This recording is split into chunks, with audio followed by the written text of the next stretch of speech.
بسم اللہ الرحمن الرحیم۔ میں ہوں اے ایس انصاری۔ عنوان ہے جرم اور گناہ کا فرق۔ مجرم اور گناہگار۔ گناہگار کی اصلاح کی جائے گی اور مجرم کو سزا دی جائے گی۔ مجرم اور گناہگار یہ الگ الگ ہیں۔ تدریجی مراحل۔ کسی زمانے میں ہم کیا تھے یہ ٹھیک سے یاد نہیں ہے، شعور میں نہیں ہے، لیکن شاید بریلوی ہی تھے، جیسا کہ ہمیں کچھ اشارات ملے تھے، آثار ملے تھے، بریلوی ہی تھے۔ پھر جب شعور آیا تو دیوبندی ہو گئے، دیوبندی ہوئے، بریلویوں سے نفرت کہ یہ تو مشرک ہیں۔ پھر آگے بڑھے، اہل حدیث ہو گئے۔ جب اہل حدیث ہوئے تو حنفیوں سے نفرت کہ یہ تو مقلد ہیں، شرک کرتے ہیں، مشرک ہیں۔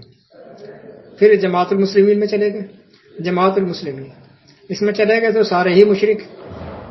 جماعت کے علاوہ سب سے نفرت، نہ سلام نہ سلام کا جواب۔ جب اہل قرآن یعنی پرویزی ہوئے تو سب کیڑے مکوڑے نظر آنے لگے۔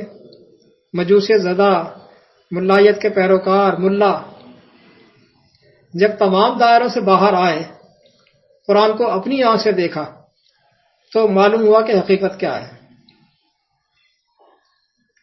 مجوسیت زدہ پیروکار یہ وہ ہماری ذہنیت تھی، ابھی بھی کبھی کبھی وہ عود آتی ہے۔ تو معلوم ہوا کہ حقیقت کیا ہے۔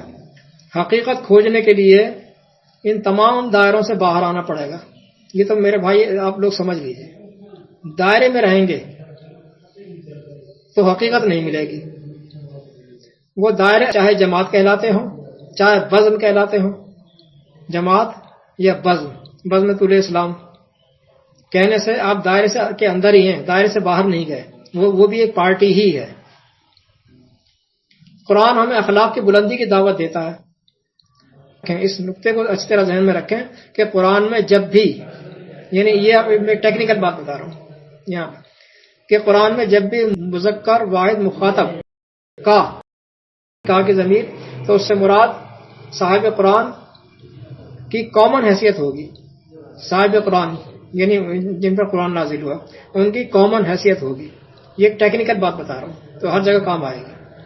ان کی کامن حیثیت ہوگی۔ اور جب نبی کہا جائے گا تو صرف نبی، جب رسول کہا جائے گا تو نبی پلس رسول دونوں، اور نبوت ختم ہونے کے بعد، ان کے چلے جانے کے بعد صرف رسول کہا جائے گا تو صرف رسول ہے، وہاں نبی نہیں ہوگا پھر۔ اور محمد کہا جائے تو صرف محمد۔ لہذا اس آیت کے اندر یہاں پر یہ ایک ٹیکنیکل بات ہی ہر جگہ لگے گی۔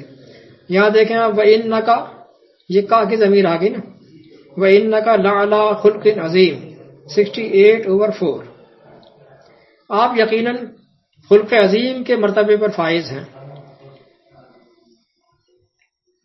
یہ کسی فعل خاص کی بات نہیں ہو رہی ہے، یہ آپ کے مینر کی بات ہو رہی ہے۔ لہذا یہاں ایک مینر ہے، اس مینر کی اتباع ہوگی بات۔ لہذا اس آیت کی روشنی میں یہ آیت ہم پر بھی لگتی ہے کہ ہمیں بھی اتنی بلند سطح، ہمارے اخلاق بھی اتنے بلند سطح کے ہونے چاہیے۔ اس جگہ دو آیات چھوڑ کر یہ قانون بیان کر رہا ہے قرآن۔ اب دیکھیں یہ قانون، اس کو ذرا غور سے سنیے گا۔ کہتا ان ربک هو عالم بمن ضل عن سبیلہ وهو عالم بالمہتدین 68/7۔ بے شک آپ کا رب ہی جانتا ہے کہ کون ہے جو اللہ کے راستے سے پھرا ہوا ہے، بھٹکا ہوا ہے، اور کون ہے جو اس کی راہ پر ہے۔ اب اس میں ٹیکنیکل بات کیا ہے وہ سمجھ لیجیے۔ اس آیت میں ٹیکنیکل نقطہ یہ ہے کہ فعل عالم کے اندر ضمیر مضارع مذکر واحد غائب کی ضمیر مستتر ہے۔ اس کے اندر اگر عبارت میں سے ہوا نکال دیا جائے تب بھی اس کا مطلب ہوگا کہ وہ جانتا ہے کہ کون ہدایت پر ہے اور کون گمراہ ہے، کون ہدایت پر ہے کون گمراہ ہے، وہ جانتا ہے۔ لیکن یہاں ہوا نے حاصل پیدا کر دیا ہے کہ بس وہی جانتا ہے۔ یہ ٹیکنیکل بات ہے، ترجمے میں نہیں بتاتے ہیں۔ یہ ہوا نے اس میں جو ہے نا کہ یہ حسر پیدا کر دیا کہ بس وہی جانتا ہے، تم نہیں جانتے، آپ نہیں جانتے۔ اس آیت نے یہ اصول دے دیا کہ کسی شخص پر گناہ گار ہونے یا مشرک ہونے یا کافر ہونے کا فتویٰ نہیں دیا جا سکتا۔ آپ فعل کو غلط کہہ سکتے ہیں، فعل غلط ہے، اس فعل کی آپ اصلاح بھی کیجیے، اس کے فاعل کی اصلاح کی کوشش کر سکتے ہیں۔ ڈائریکٹ کسی کو گمراہ کہہ دینا، گناہگار کہہ دینا، کافر، مشرک، یہ نہیں۔ من کون، یہ صرف اللہ جانتا ہے، اس نے بتا دیا نا، کوئی بھی نہیں جانتا۔ ہوا کے ضمیر لگا کے اس نے حسر پیدا کر دیا، کوئی نہیں جانتا، میں جانتا ہوں بس، یہ صرف اللہ جانتا ہے۔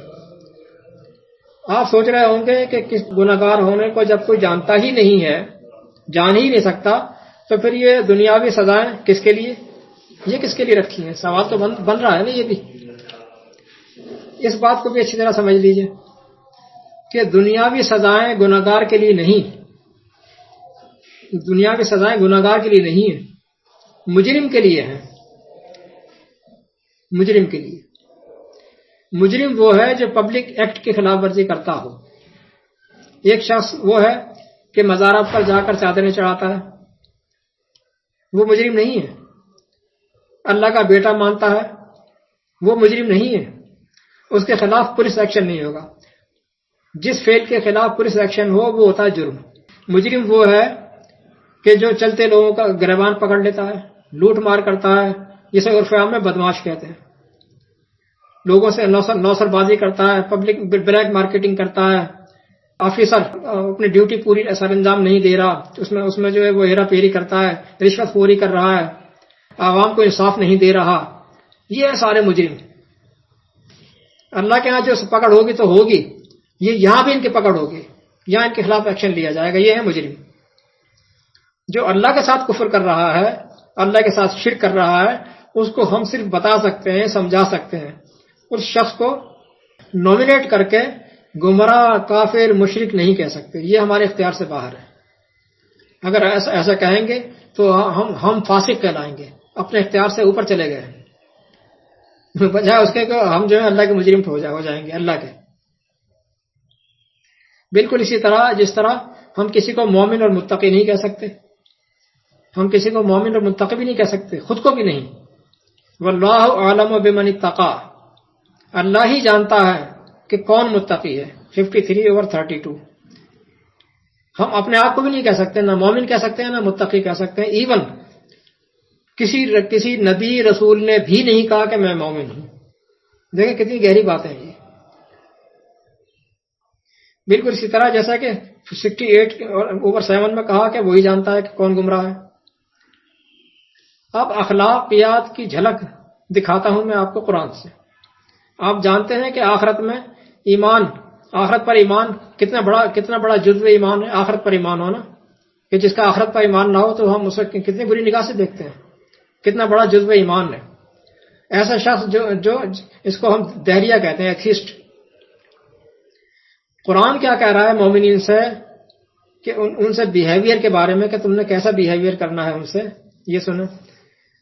قل للذین آمنوا یغفروا للذین لا یرجون ایام اللہ، 45/14، 45/14۔ آپ مومنین سے کہہ دیجئے کہ اے مومنو، مغفرت کے متمنی رہو ان لوگوں کے لیے جو امید نہیں رکھتے اللہ کے بدلے کے دنوں کی، یعنی آخرت کی، کہ اللہ تعالیٰ ہمیں اٹھائے گا، عذاب و ثواب اس کا جو حساب کتاب کا بدلہ دیا جائے گا، جنت دوزخ وغیرہ وغیرہ، اس پر ایمان نہیں رکھتے۔ آپ ان کی مغفرت کے متمنی رہا کریں، کہ کسی سے ایسا کام کیا جائے کہ ان کی مغفرت ہو جائے، بڑے نرمی سے، پیار سے ان کو سمجھانا، بتانا، غصہ نہ کرنا، یعنی ان کو اس طرح سمجھانا کہ جیسے تم ان کے ہمدرد ہو، تم یہ چاہتے ہیں کہ یہ جو ہے عذاب سے بچ جائے آخرت میں، اس کے اس طرح سے جھڑکنا یا برے القاب سے نوازنا نہیں۔ اب آئیے الجاہلین پر۔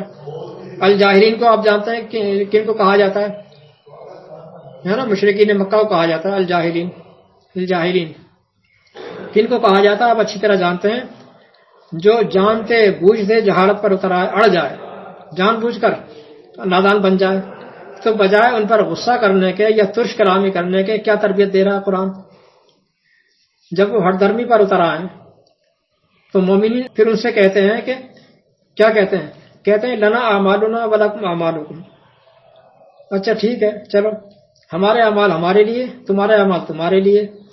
پھر آگے دیکھیں سلام علیکم، سلام علیکم لا نبتغی الجاہلین 28/55، پھر ان کو سلام کرتے ہیں السلام علیکم.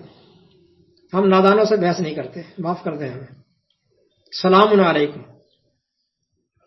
یعنی آپ نے ان سے ملاقات کی تھی، ان سے آپ مباحثہ کیا تھا، اس کا اختتام، اس کے بحث کا انجام جو ہے وہ سلام پر ہے. سلام کر کے آپ ان سے وہاں سے رخصت ہوئیے. کٹر مذہبی ہمارے جیسا تو سلام تو کیا کرنا، سلام کا جواب بھی نہیں دیا کرتے تھے. سلام کرنا تو بہت دور کی بات ہے. ہماری یہ تربیت تھی جماعت المسلمین کے اندر. سلام کرنا تو سوال ہی پیدا نہیں ہوتا، وہ اگر سلام کر رہا ہے تو اس کا جواب بھی نہیں دینا ہے. اس باب میں ابھی اور بھی کئی گوشے ہیں جو کھولنے ہیں. مثلا مومن رشتہ داروں سے بحث محبت نہ رکھے، یہ گوشے کھولنے کے ہیں ابھی، کیونکہ یہ آیت بھی آپ کہیں گے ایسی آیت بھی تو ہے قرآن میں.